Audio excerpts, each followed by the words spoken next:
Welcome back to the Deep Dive.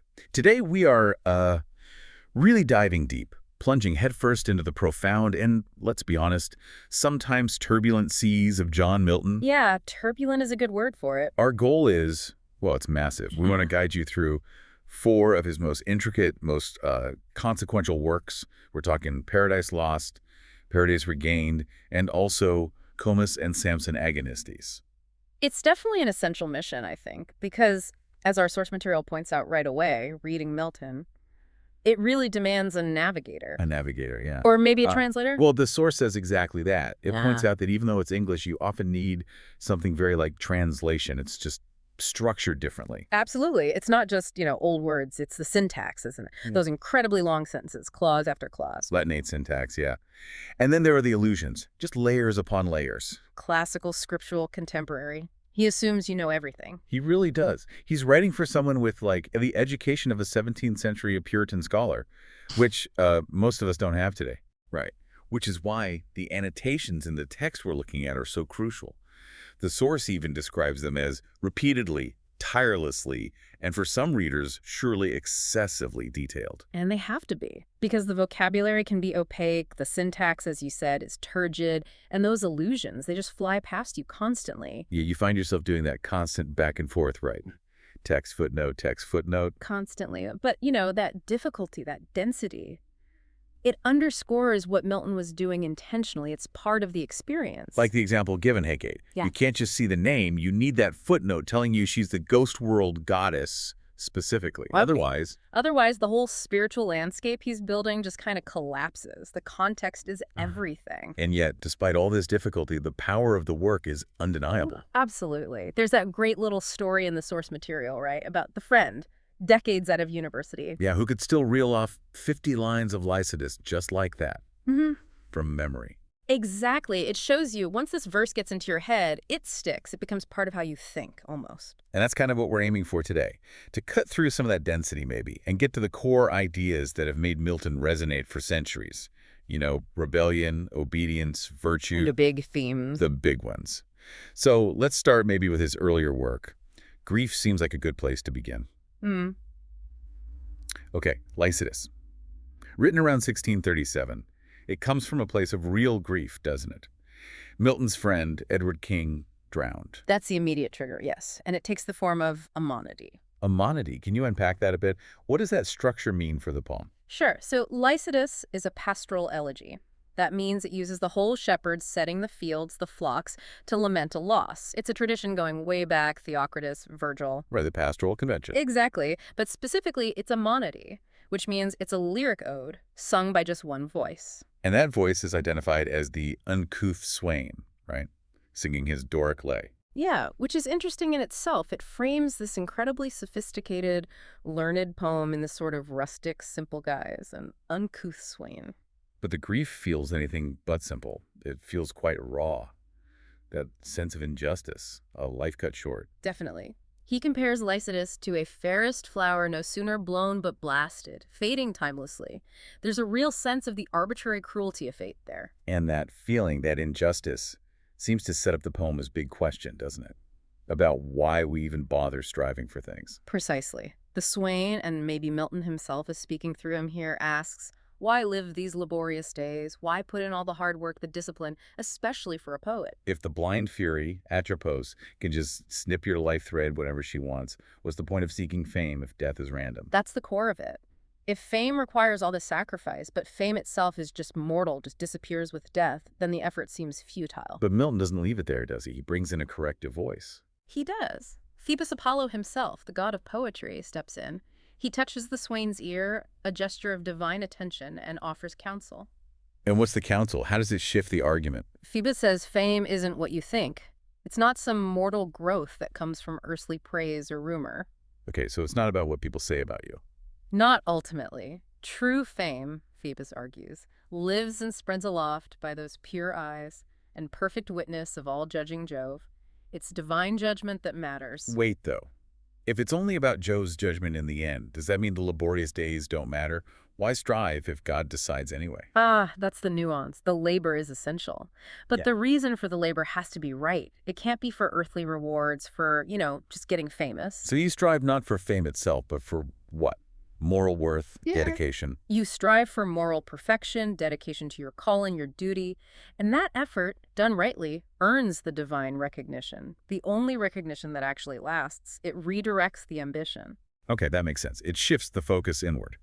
And speaking of moral integrity, or maybe the lack of it, the poem takes this sudden, really sharp turn, doesn't it, with St. Peter showing up Oh, yeah. The pilot of the Galilean lake. This is where the pastoral lament suddenly becomes, well, a weapon. against corrupt clergy, really. Absolutely. Peter arrives holding his keys, two massy keys, gold and iron, symbolizing his authority to admit or deny entry to heaven. And he uses that authority. Yeah. How? Not exactly comforting words. Not at all. He launches into this furious condemnation, and you can really hear Milton's own strong anti-episcopal, anti-high church views coming through here. He's targeting the wealthy, complacent clergy of his day. The ones who creep and intrude and climb into the fold, not to care for the flock, but just to scramble at the shearer's feast. Precisely. They're parasites, feeding off the church, not serving it. They don't know how to use the sheep hook, the tool of a true shepherd. And that leads to maybe the most famous phrase in the whole poem. Blind mouths. Yeah. It's an incredible image, isn't it? A total paradox. Blind, because they lack spiritual sight, and mouths, because all they care about is feeding themselves. Exactly. They're spiritually blind and endlessly greedy, all appetite, no insight. It's a devastating critique packed into two words, a political cartoon in verse. It definitely injects a dose of harsh reality into this otherwise quite ethereal poem. Mm-hmm. But it does circle back to the initial grief, doesn't it? It finds a resolution for Lycidas. It does. It ends with this powerful sense of spiritual recompense. Lycidas might have sunk low in the water. But he's mounted high spiritually. Right. Through the power of Christ, him that walked the waves, he's transformed. No longer just a drowned man, but now the genius of the shore. A kind of protective spirit. Yeah, a guide and protector for others lost in the perilous flood. So physical death isn't the end. It's redeemed by this spiritual ascension, this new enduring purpose. That idea of enduring purpose and virtue, Yeah. that seems central to the next piece we're looking at, Comus. Very much so. If Lycidas tackled public corruption, Comus moves to the private sphere. The defense of internal virtue against, well, temptation. Comus, it's a mask, right? Right. Which is a specific kind of courtly entertainment. Exactly. Written in 1634, revised a bit later, it was for an aristocratic family, the Egertons, designed to showcase their virtue, their lineage. It's got music, spectacle. And the setup is pretty straightforward. Quite. You have an attendant spirit sent by Jove to guide the Earl of Bridgewater's children, simply called the lady and her two brothers, through this dangerous, drear wood. And the danger is Conus himself. Who is he? He's the son of Circe, the enchantress, and Bacchus, the god of wine and revelry. So he embodies sensual excess, deception, magic. He leads these wild midnight parties. And he uses his magic to, what? Corrupt people. Worse, he transforms them. His victims end up with monstrous animal heads, their outward form reflecting their inner moral degradation. And he has this whole philosophy justifying his lifestyle. That's his argument. Basically, that nature's bountiful and denying yourself pleasure is unnatural. He says only daylight that makes sin. So operate at night and you're fine. He paints temperance as being miserly. Yeah, he mocks the stoic fur and the cynic tub. He argues that holding back, being moderate, is like serving a grudging master, suggesting God is stingy with his gifts. It's all about riotous abundance. But when he captures the lady, she doesn't buy it. Not for a second. She has this incredible inner defense. He offers her his magic drink, his licorice baits, but she resists with pure moral clarity. She talks about conscience, Right. right? As a protector. A strong-siding champion, conscience. She believes the virtuous mind is inherently protected. Her spirit is free, even if her body is trapped. And she has that great line when he offers her the drink. None, but such as are good men, can give good things. It's a fundamental moral point. If the giver is corrupt, the gift itself is tainted, treasonous. You can't separate the act from the agent. And her brothers echo this focus on inner strength, don't they? Right. Praising philosophy. Yes, the second brother has this lovely passage about divine philosophy, saying it's not harsh and crabbed, as dull fools suppose, but musical as is Apollo's lute. So virtue isn't ugly or difficult. It's actually beautiful and harmonious. That's Milton's point. It's the most rational, the most truly human state. The brothers understand that while Comus might have trapped her body, her spirit, her virtue, remains untouched. It can be assailed, but not truly enthralled. Which leads to a really interesting moment at the climax. The lady is magically stuck to her chair. Right, by Comus's clasping charm. And when her brothers rush in, swords drawn, ready for heroic action, it doesn't work. Nope. Physical force is useless against this kind of magic, and the attendant spirit actually scolds them. Oh, ye mistook, you should have snatched his wand. So just being good and strong isn't enough here. Not against this specific demonic power. They needed the right tool, the right counter magic, which means they have to call for help. Help from Sabrina, the nymph of the river. Yes, Sabrina. She's associated with purity, chastity, and the river Severn, which flows near where the mask was performed. She represents a kind of local sacred power. And invoking her isn't simple either, is it? There's that whole elaborate song. Oh, it's spectacular. A catalog of sea gods and water deities. Oceanus, Neptune, Tethys, Triton, Glaucus, Nereus. The list goes on. It's a formal, ritualistic appeal. Why is all that necessary? Because the magic binding the lady is potent, tied to sensuality and unchastity. Only Sabrina, this figure of absolute purity, can break it. She has to perform a specific ritual, sprinkle water from her precious cure on the lady, touch the enchanted seat. And that finally frees her. It does. It underlines the idea that sometimes human virtue and strength need divine or at least sacred intervention to overcome really deep spiritual corruption. Reason and force have their limits. Okay, so from the contained struggles in Lycidas and Comus, we absolutely explode onto a cosmic scale with Paradise Lost. Right from the start, we're with Satan after the fall from heaven. The descriptions are just immense. Immense is the word. The scale is deliberately overwhelming. Milton wants you to feel the magnitude of this catastrophe. Satan isn't just defeated, he's hurled into this abyss. And the first description of him isn't even standing, is it? No, he's lying prone on the flood, extended long and large, lay floating many a rood. And a rood is, 7 or 8 yards? He's enormous, sprawled across this burning lake. And the comparisons Milton uses, they're not human scale at all. Not even close. He compares him to the Titans Briareos with his 100 hands, Typhon trapped under Mount Etna, and most famously, Leviathan. The giant sea monster, so huge a sailor might mistake it for an island. Slumbering on the Norway foam, yeah. And try to anchor on it. It immediately establishes Satan as this monstrous, almost geological force, not just a fallen angel, but a cosmic disaster. And when he finally does pull himself together and stand up, He's still magnificent in a terrible way. He stands like a tower. He's described as an archangel ruined. And crucially, Milton says his form hasn't lost all her original brightness. he's dimmed but not extinguished. Exactly. Dimmed like the sun seen through mist, or worse, during an eclipse that sheds disastrous twilight. There's still a residue of his former glory, which makes the ruin even more tragic, more profound. His fall has literally darkened creation. So he gathers himself, calls his legions the afflicted powers, and they hold this council in hell. Book 2. Pandemonium, the palace is built, and the infernal council convenes. And the purpose isn't repentance, is it? It's strategy. Pure strategy. How can they henceforth most offend our enemy, God, and how can they our own loss, how repair? It's immediately about revenge and figuring out the next move. Hell becomes this dark, deliberative assembly. Got a parliament of the damned. You could absolutely see it that way. And Milton, who knew a thing or two about politics and rhetoric. He gives us these distinct political archetypes, right? 4 main speakers, each with a different plan. Exactly. Each representing a flawed approach to dealing with defeat and planning for the future. Starting with Moloch. What's his approach? Moloch is pure, unadulterated aggression. He was the fiercest in battle, now he's the fiercest in council. His plan? Open war. Just attack heaven again. Yeah. Desperate revenge. He argues from despair, really. Saying, what more can God do to us? We're already in hell. Better to risk total annihilation than endure this torment. It's nihilistic, all impulse, no real strategy. Okay, so pure violence. Then comes Belial. He sounds different. Very different. He's described as more graceful, more humane in appearance. But it's all surface. He's false and hollow. A smooth talker. The absolute master of rhetoric. Milton says his tongue dropped manna, but he makes the worse appear the better reason. He's the corrupt courtier, the politician who sounds reasonable but is motivated by cowardice and ease. So what's his counsel, if not war? Basically do nothing. He argues against open war, not out of principle, but because he dreads Michael's sword and fears God might inflict even worse punishments. He counsels sloth, inaction, just bearing their lot and maybe finding some ease in hell. He's timorous and slothful towards anything noble. Okay, violence, inaction was the third option. Mammon. Mammon represents materialism. Pragmatism? Maybe. He also argues for peace, but not out of fear like Belial. He sees opportunity in hell itself. Opportunity in hell. Yeah.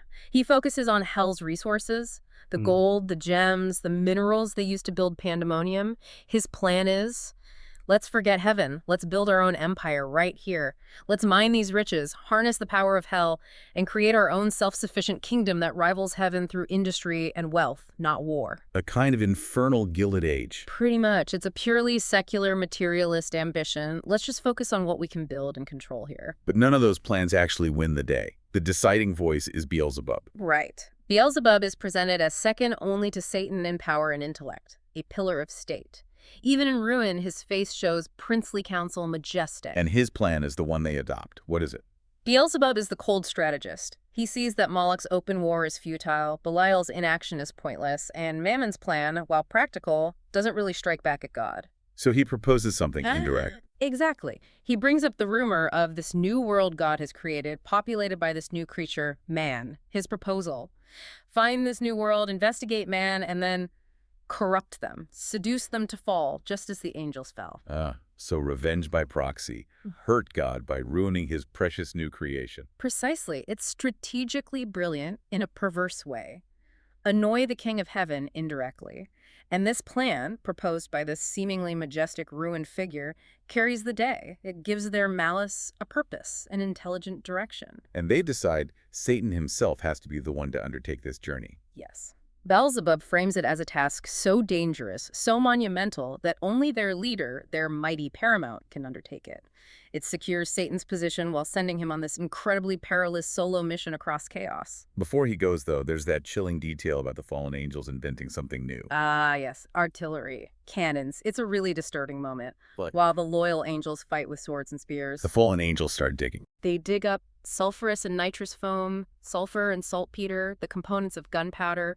They refine it into blackest grain, load it into hollow engines. And blast away at the loyal angels. Exactly. And Milton emphasizes how easily they discovered it once they thought of it. Like, it was just waiting there in the elements of hell. It's like a dark parody of creation, isn't it? Using natural materials to create instruments of mass destruction. Absolutely. Milton clearly saw gunpowder warfare as this horrific, unnatural invention. He even has a line about how this devilish technology might one day plague the sons of men. It's this moment where infernal ingenuity leads directly to unprecedented violence. Okay, so Satan sets off. To leave hell, he has to get past the gates. And that's where we encounter sin and death. Yeah, this is maybe the most grotesque and allegorically dense part of the early books. The gates of hell are guarded by these two formidable shapes. Sin comes first. Describe her. She's terrifying. Woman down to the waist, beautiful even, but below that, she ends in a voluminous serpent's tail with a mortal sting, and constantly surrounded by these yelping hellhounds that crawl in and out of her wound. And her origin story is shocking. It really is. She tells Satan she sprang fully formed from his head back in heaven during the planning stages of the rebellion, like Athena from Zeus, but evil. She is literally the embodiment of Satan's first act of disobedience, his first sin. And death. His origin is even worse. If that's possible, yeah. Death is this shadowy, indistinct figure wearing a crown, and sin reveals he's her son, conceived when Satan, overcome with lust for his newly born daughter Sin, raped her. So Satan, sin, and death form this unholy trinity. Exactly. Father, daughter, and their incestuous offspring, who's also Sin's tormentor. Death constantly gnaws at her insides with those hellhounds, who are also their children.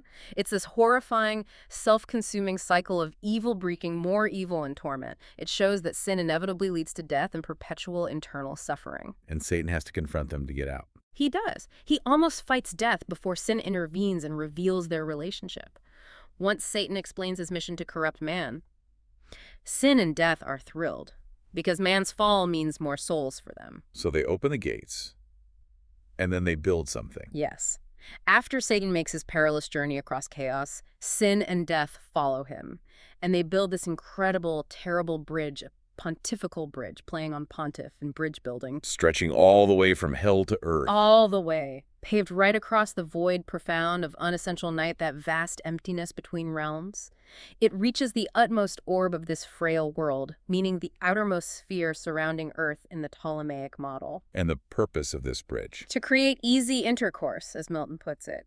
Permanent, easy access for all evil spirits from hell to come and tempt, corrupt, and torment humanity.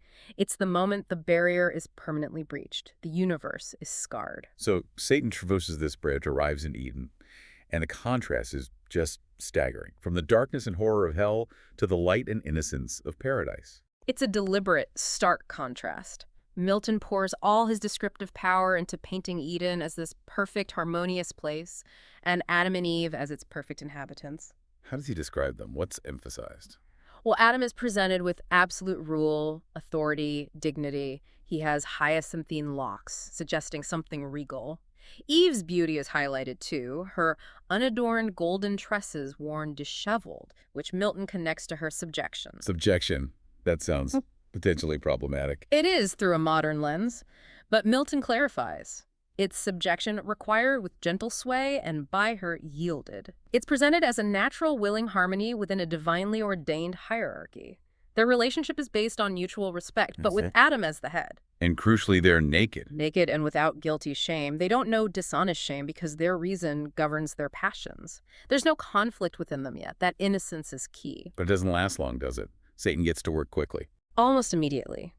He sneaks into paradise, disguised as various animals, and finds his first opportunity with Eve while she sleeps. Book V starts with her waking from a troublesome dream. A dream planted by Satan. Yes. He whispers temptations into her ear. In the dream, she sees someone resembling an angel pluck the fruit from the tree of knowledge. The forbidden fruit. Right. And this figure eats it, then tempts her to eat, asking philosophical questions. Is knowledge so despised? Or envy? Or what reserve forbids to taste? So he's planting doubt, questioning God's motives even in a dream, and appealing to vanity, the desire for forbidden knowledge. Exactly. It's the first crack, the external enemy creating an internal vulnerability. Eve wakes up disturbed. Adam comforts her, reassures her, but the text notes significantly, he likes it not. The seed is sown. And this immediate threat seems to prompt God to intervene, doesn't it? Sending Raphael. Yes. God sees Satan is there, sees the danger. So he sends the archangel Raphael down to Eden. And Raphael's mission is very specific. Very. God instructs him to essentially warn Adam, remind him of his duty, his obedience, remind him of his freedom, his free estate, and crucially warn him of his enemy near at hand. This raises that big question about free will and foreknowledge, doesn't it? If God knows they're going to fall, why bother warning them? Milton tackles this head-on. The warning is essential because of free will. God provides all the necessary information, all the counsel, so that when the temptation comes, Adam and Eve's choice is truly informed, truly free. So God isn't setting them up to fail. He's giving them every chance to succeed. That's the argument. Their fall, when it happens, won't be because they were ignorant or tricked without warning. It will be a conscious choice against known commands and known dangers. Raphael is the divine safety briefing. And Raphael's visit isn't just a warning, is it? He gives Adam some pretty deep insights into how the universe works, like how angels eat. Right. Adam asks about it, and Raphael explains the great chain of being, how all creation needs sustenance, and how the grosser feeds the purer. Angels eat a kind of heavenly nectar, manna. And he makes this incredible promise about human potential, doesn't he? He does. He tells Adam that if humans remain obedient, their physical bodies might eventually become refined, turn all to spirit, and they could winged ascend ethereal as we angels. Wow. So the stakes are unbelievably high. Obedience isn't just about following rules, it's the pathway to becoming like angels. That's the potential held out. Complete spiritual transformation and ascension. It makes the later choice to disobey even more tragic. But Adam gets curious, doesn't he? He starts asking about things maybe he shouldn't, like astronomy. Yeah, he asks Raphael about the stars, the planets, how they move. He's essentially asking about the competing cosmological systems of the day, the old Earth-centered Ptolemaic system versus the newer sun-centered Copernican one. And how does Raphael answer? Does he settle the debate? No, interestingly, he doesn't. He answers doubtfully. He sketches out both systems, but then gently pushes back on Adam's curiosity. Telling him not to worry about it. Basically, yeah. He advises Adam to focus less on distant celestial mechanics and more on what before us lies in daily life. He warns that seeking knowledge beyond our proper sphere can be mere fume, vanity, intellectual pride, smoke without substance. So the message is focus on practical obedience, not abstract speculation. That seems to be the core advice. Prime wisdom is living righteously here and now, not trying to unravel all the secrets of the cosmos. During this conversation, Adam also recounts his own memory of Eve's creation, right? How he argued with God. He does. It's a fascinating passage. He tells Raphael how he felt a single imperfection, a loneliness, even in paradise. How he debated with God, pointing out that none of the animals were suitable companions for him. He needed collateral love, an equal partner. And God agreed. God agreed, saying he only brought the animals for Adam to name and see they weren't suitable. He affirms that Eve was created specifically as Adam's fit help, his perfect counterpart.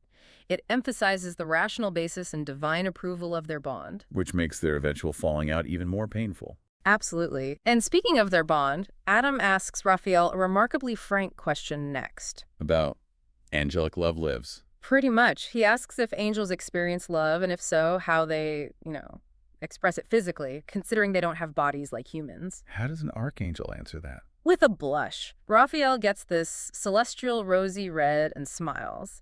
He explains that angels love profoundly and experience union in eminence, far surpassing human intimacy. He says it's easier than air with air if spirits embrace. Total they mix. Total union without physical barriers. A pure, unmediated joining of spirits. It sets up this ideal of perfect, unfallen intimacy, which serves as a stark contrast to the lust and shame that immediately follow Adam and Eve's fall. Okay, so the stage is set.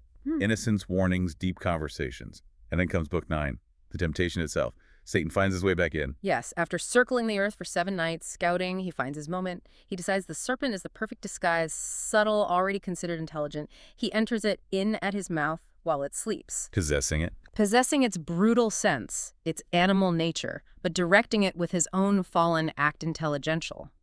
It's this chilling combination of animal form and demonic intellect. And the first mistake, the crucial human error, comes from Eve. It does. She proposes to Adam that they should work separately for a while, divide their gardening tasks. Why? Just for efficiency. Partly efficiency. She claims the clinging vines are annoying when they work together. But there's an undercurrent, revealed in her words, of wanting to test her own strength, maybe prove she's capable on her own. She chafes slightly at being thought not circumspect or firm enough.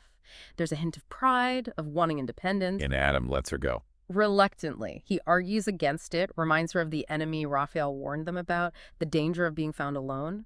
But ultimately, he yields to her insistence. He trusts her strength, perhaps wrongly.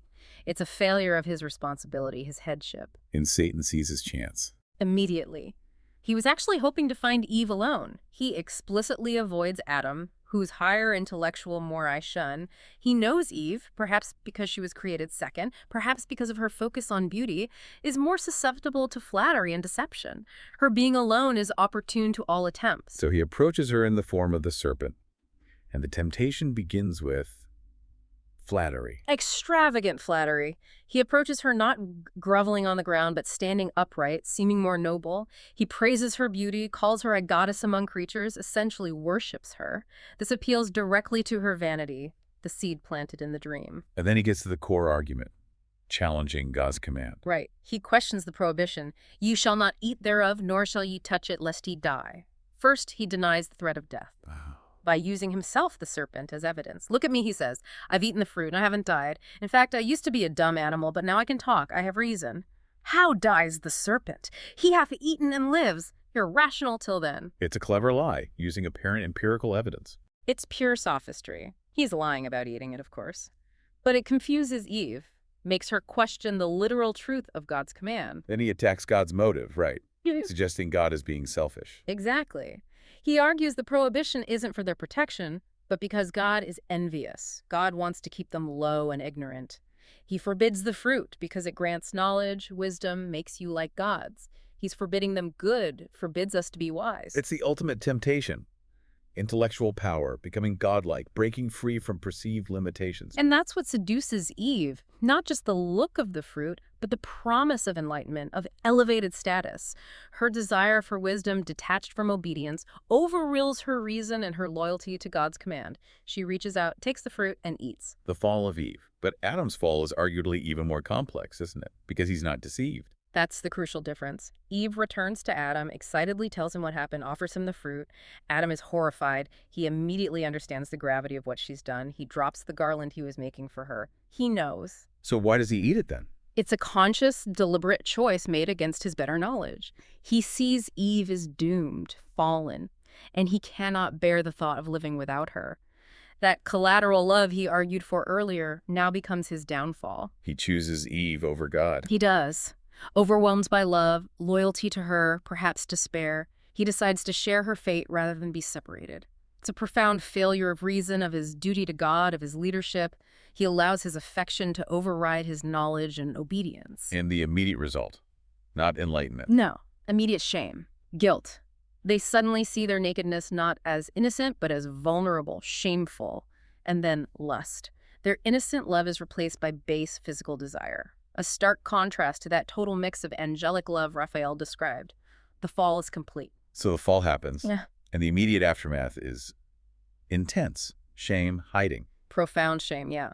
They make coverings for themselves out of fig leaves, and they hide when they hear God's voice walking in the garden in the cool of the day. That familiar sound now inspires terror. But when God confronts them, he's described in a particular way, isn't he? Yes, interestingly, he appears as the mild judge and intercessor both. So there's judgment, absolutely, but also the hint of mercy right from the start. He's not just wrathful. But the sentence is still delivered. What are the consequences laid out for Eve? For Eve, the curse directly relates to her role as mother and wife. God says he will greatly multiply her sorrow in conception and childbirth. And crucially, her desire shall be to her husband, and he over thee shall rule. That harmonious, yielded submission is now mandated, perhaps implying future conflict. And for Adam? For Adam, the curse falls on his work and his connection to the earth. The ground itself is cursed for thy sake. It will now produce thorns also, and thistles spontaneously. His life will be one of hard labor, earning his food in the sweat of thy face. Until death. Until he returns to the dust from which he was made. For dust thou art, and shalt to dust return. Mortality and toil become the human condition. Meanwhile, back in hell, Satan thinks he's won a massive victory. Oh, he's completely convinced. He returns to Pandemonium, expecting a hero's welcome.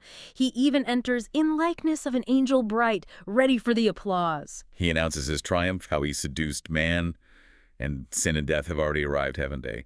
Confirming the way is open. Yes, they meet him at the borders of hell, having completed their horrifying bridge, the wondrous pontifice, linking hell directly to earth. Everything seems set for Satan's glorious moment. But it doesn't quite go as planned. Not at all. It's a moment of stunning, instantaneous, poetic justice. Satan stands before the assembled legions, expecting cheers, but instead he hears this universal hiss. A hiss. An exploding hiss. And as he stands there, confused, he feels himself changing. He and all his followers simultaneously transform into snakes, a crowd of ugly serpents. It's called a horrid sympathy. They are forced to share the form of the creature Satan used for the temptation. Their punishment mirrors the crime exactly. Exactly. And then, to compound the humiliation, trees magically spring up around them, laden with fruit that looks exactly like the forbidden fruit. The very symbol of their supposed victory. Exactly. Driven by agonizing thirst and hunger, they eagerly bite into the fruit, only to find it turns to bitter ashes in their mouths, dust and soot. Their triumph literally turns to dust. A recurring, tormenting punishment. Yeah, it demonstrates the ultimate self-defeating nature of their evil. Their victory is illusory, their reward is torment.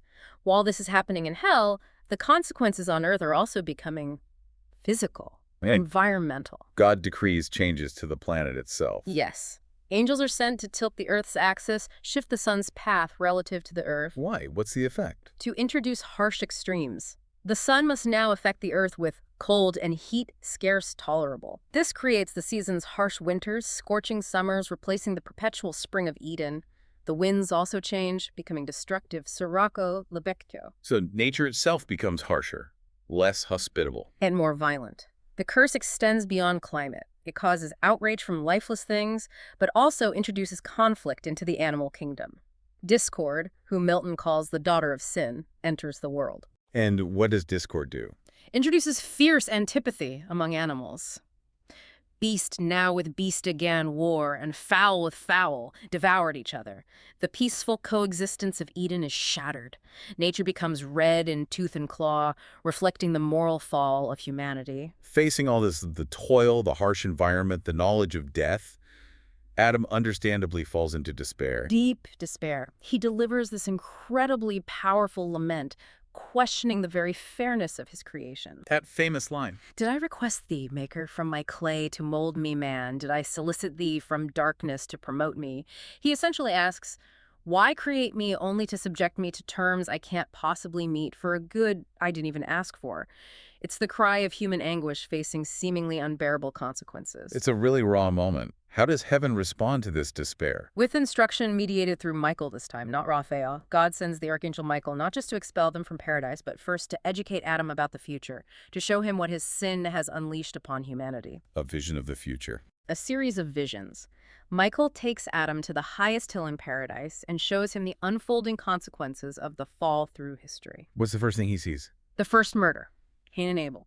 He sees them offering sacrifices, sees Cain's rejected because it was not sincere, and then sees Cain, full of envy, strike Abel dead with a stone. The first human death, a direct result of sin entering the world. That's bleak. Does it get any better? Not immediately. Michael then shows him the escalating corruption of mankind. How the descendants of Seth, the sons of God, the more righteous line, become corrupted. Corrupted by whom? By the descendants of Cain, particularly the women, described as a fair female troupe, skilled in seduction, singing, dancing, adornment. The source calls them fair atheists. Focus purely on externals. Yes, completing themselves only to the taste of lustful appetence. And the righteous men, captivated by this outward show, abandon their principles, leading to this unholy union and widespread wickedness. Luxury, lust, violence. Which leads inevitably to The flood. Michael shows Adam the world submerged, with only Noah and his family saved in the ark. It's a stark lesson. Societal collapse follows directly from abandoning virtue for appetite. Michael also connects physical suffering directly to moral feelings, doesn't he? Talking about diseases. He does. He shows Adam a Lazar house, a place filled with people suffering from horrific diseases, marasmus, dropsies, asthmas, and joint-racking rooms. And these aren't just random illnesses. No, Michael explains they are the direct result of human excess, of vilifying God's image by serving ungoverned appetite. Essentially, by breaking pure nature's healthful rules through intemperance, gluttony, drunkenness, lust, humans bring these diseases upon themselves. Physical decay follows moral decay. That's a harsh connection. Is there any hope offered in this bleak picture? There is. Michael contrasts this painful, disease-ridden end with an alternative. He tells Adam that if people live temperately, ruling the foe within, seeking only due nourishment, not gluttonous delight, They can have different kind of death. yes, a peaceful old age, coming to death like ripe fruit without those painful passages. A gentle release. So there's a choice in how one lives and consequently how one dies. And beyond individual choices, is there a larger hope offered in the vision? Absolutely. The climax of Michael's revelation is the promise of redemption. He foretells the coming of the Messiah. The woman's seed. The woman's seed, prophesied back in Genesis right after the fall, who will bruise the serpent's head. Michael explains this means the Messiah will ultimately defeat Satan, sin, and death. How? Through his own sacrifice. Through a sacrificial death that conquers death itself. This act transforms death for believers from a final horror into something like sleep, a gentle wafting to immortal life. So Adam leaves paradise not in utter despair, but with knowledge and hope. Exactly. He and Eve are sorrowful, weeping some natural tears, but they are also instructed, prepared. They leave hand in hand with wandering steps and slow, ready to face the fallen world, but armed with the understanding of its sorrows and the promise of ultimate restoration. Okay, so Adam failed the test of obedience. But Milton wrote a sequel, Paradise Regained, which focuses on someone who passes the test. Precisely. It's much shorter, much more focused. It deals entirely with Christ's temptation in the wilderness, directly mirroring and reversing Adam's failure. The setup is right after Christ's baptism, isn't it? Yes. The voice from heaven has just declared, "This is my son beloved," and the Spirit descended like a perfect dove. Satan hears this, understands the significance, this is the promised seed, and knows he must test him, try to make him fall. Everything hangs on this confrontation. And Satan starts with the most basic human need, hunger. After Christ has fasted for 40 days, yeah. Satan, disguised perhaps as an old man, points out Christ's hunger and challenges him. If you're the Son of God, command that these stones be made bread. Test your power, satisfy your need. Seems logical. It's a temptation of necessity, but also a temptation against faith. Rely on your own power, not God's providence. Christ's response is immediate and scriptural. Quoting Deuteronomy. Man lives not by bread only, but each word proceeding from the mouth of God. He refuses to put physical need above divine dependence and command, perfect obedience, perfect trust, right from the start. Adam failed with an apple. Christ resists turning stones to bread. Okay, so tempting necessity fails. What's Satan's next move? He shifts to ambition, glory, power, the kind of thing Mammon would have loved. He takes Christ up to this incredibly high mountain. And shows him the world. All the kingdoms of the world in a single panoramic vision. Rome, Parthia, Athens, their power, their glory, their pomp and state. And he makes this audacious offer. All this can be yours, right now. If you just fall down and worship me, the ultimate temptation of worldly power in exchange for allegiance to evil. Exactly. And it's not just power. It's also about the nature of glory. Satan argues that even God seeks glory from men, so why shouldn't Christ seek it through these magnificent empires? How does Christ respond to that? Does he deny the value of glory altogether? Not exactly. He distinguishes between true glory and false glory. He acknowledges God deserves glory as the source of all good, but he completely rejects the kind of glory Satan offers worldly dominion achieved through compromise or force. And he specifically calls out worldly philosophy too, doesn't he? He does. He dismisses the Stoics, for example, who sought virtue through philosophic pride, trying to make themselves equal to God. He calls their efforts vain boast. He sees these earthly empires. Satan shows him as fundamentally flawed, false, or little else but dreams, destined to fall. So his kingdom, his glory, will be achieved differently, through obedience, not conquest. Precisely. He remains steadfastly focused on his divine mission, rejecting every shortcut, every compromise Satan offers. He perfectly subordinates his will to God's, demonstrating the internal self-governance that Adam lacked. He passes the test where Adam failed. Okay, so that's the successful reversal. Now let's turn to the final work, Samson Agonistes. This one feels different again. It's a tragedy, isn't it? Classical style. Very much so. Modeled on Greek tragedy, complete with a chorus. And the fall here isn't cosmic like Adam's or resisted like Christ's. It's deeply personal and has already happened before the play begins. We meet Samson at his lowest point. Blind, enslaved by the Philistines, grinding grain like an animal. What brought him here? What was his fatal flaw? Samson himself identifies it clearly. Shameful garrulity. Talking too much. Specifically, revealing the secret of his God-given strength, his uncut hair, to Delilah. To his Philistine wife. Yes, he calls her a viper. And the tragedy is compounded because his initial impulse to seek a wife from among the Philistines, which his parents objected to, was actually, he says, an intimate impulse from God, a way to provoke conflict with Israel's enemies. So the initial choice was divinely inspired. He claims so. But his second choice, Delilah, and his weakness in revealing the secret to her, that was a catastrophic personal failure, a betrayal of God's trust and purpose, driven by lust or emotional weakness, a failure of internal governance, just like in Comus. And Delilah shows up in the play, doesn't she, to try and explain herself? She does. She comes to Samson, dressed ostentatiously, trying to win him back or at least excuse her betrayal. She claims she was pressured, besieged by the Philistine lords, subjected to assaults and snares. She tries to frame it as if she acted under duress. How does Samson react to that? With utter contempt. He sees right through her excuses, her feigned religion, smooth hypocrisy. He argues that if her love had been real, she would have resisted or found other ways. He knows she did it for gold. He condemns her matrimonial treason. Absolutely. He refuses any reconciliation, seeing her betrayal as fundamentally spiritual, a precious choice of wealth over loyalty and sacred duty. He tells her to go cherish thy hastened widowhood with her blood money. She tries to argue that maybe history will judge her differently, that the Philistines might praise her. Yeah, she clings to that idea, that fame is double-mouthed, and maybe her people will see her as a patriot. But Samson and the chorus dismiss her utterly. The chorus calls her a manifest serpent by her sting. There's no redemption for her in this story. So Samson is left in his misery. But the story doesn't end there. there's the final act. Right. A Philistine officer arrives to summon Samson to their festival, a celebration for their god Dagon. They want him to perform feats of strength, to entertain the crowds. Make sport for his enemies. He resists at first. Strongly. He refuses to give his God-given strength for pagan entertainment. But then something shifts within him. He feels some rousing motions, an internal prompting. A sign from God. It seems so. Despite the chorus's worry about him participating in idolatrous rites, Samson decides to go, trusting this inner impulse. He's led to the great temple, packed with Philistine nobility. And he performs for them. He does various feats of strength. Then he asks to rest against the two central pillars supporting the roof. The crucial moment. The crucial moment.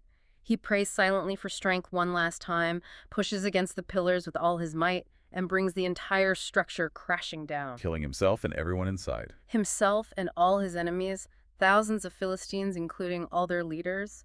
A final, devastating act of vengeance. How does the chorus interpret this? Is it suicide? Or something else?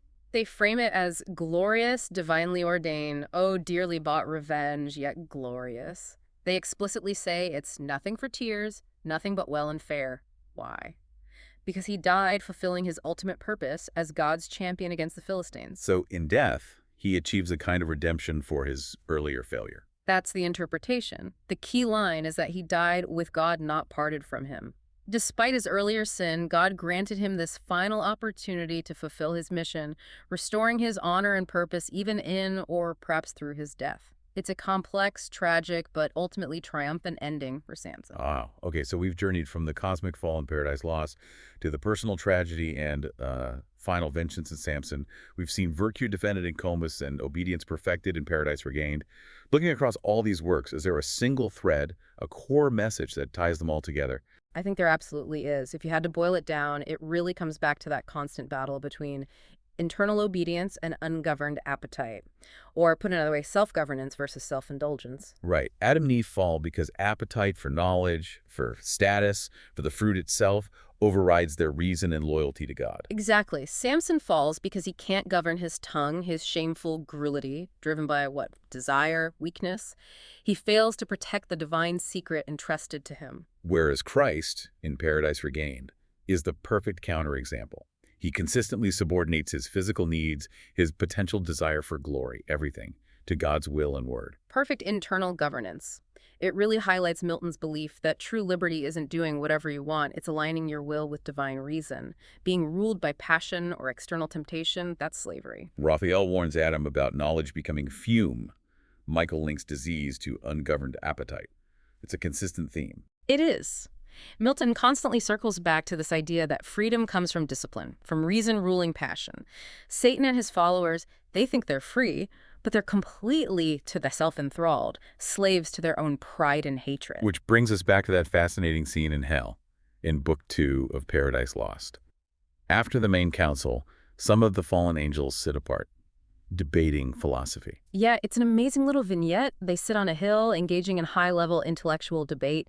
They discuss providence, foreknowledge, will, and fate, fixed fate, free will, foreknowledge, absolute. All the big theological questions. They sound pretty smart, intellectually sophisticated. Immensely so. They reason, they argue, they synthesize complex ideas, but what's the outcome? They get lost. They found no end in wandering mazes lost. Milton dismisses all their effort as vain wisdom all and false philosophy. Their powerful intellects, because they're divorced from goodness, from obedience, lead them absolutely nowhere. Just endless, fruitless circles. So there's this tension between the incredible philosophical ambition we see, even among the damned, and the kind of humility that's recommended to Adam and exemplified by Christ. Precisely. And maybe that's the final provocative thought for us, for you listening. If even these incredibly powerful intellectual beings, fallen angels, couldn't figure out these ultimate questions about fate and free will through reason alone, what does that suggest about the limits of our own reason when we try to grasp ultimate truths? Especially if that reason isn't grounded in something more, like faith or obedience. Maybe. It seems to echo Raphael's advice to Adam, doesn't it? Focus on what's practical, what's immediate, what before us lies in daily life. Perhaps the greatest wisdom isn't found in solving cosmic puzzles, but in mastering the foe within, governing our own will, our own appetites. That the most important knowledge is self-knowledge, and the most important discipline is self-discipline. That seems to be a core takeaway from navigating Milton's challenging but incredibly rewarding universe. The annotations help us map the terrain, but the ultimate journey is internal. A journey definitely worth undertaking. Thank you so much for guiding us through this today. My pleasure. It's always fascinating to revisit Milton. Until next time, keep digging.